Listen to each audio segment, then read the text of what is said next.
Isinagawa ng kapulisan ang malawakang evacuation operation para mailigtas ang mga residenteng apektado ng matinding pagbaha at banta ng pagguho ng lupa dahil sa walang tigil na pag-ulan.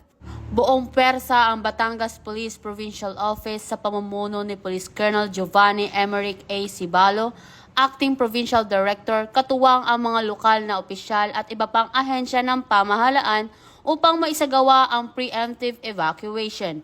Prioridad ng operasyon ang mga kabataan, matatanda at mga buntis na residente na agad inilipat sa mga itinakdang evacuation center.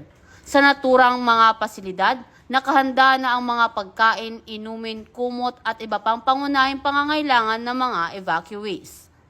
Ayon sa pamunuan ng Batangas PPO, hindi lamang kaligtasan ng mga residente ang kanilang tinututukan, kundi maging ang seguridad ng mga inilikas sa nasabing barangay. Naglatag din sila ng dagdag pwersa upang maiwasan anumang posibleng insidente at matiyak ang kaayusan sa mga naiwang kabahayan.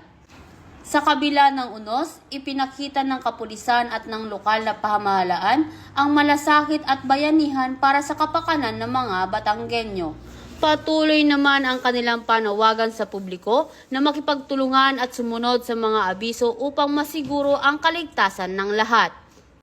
Mula dito sa Calabarzon, ako inyong Police News Network Correspondent, Patrolwoman Jessica S. Obrero, alagad ng batas, tagataguyod ng Balitang Pulis.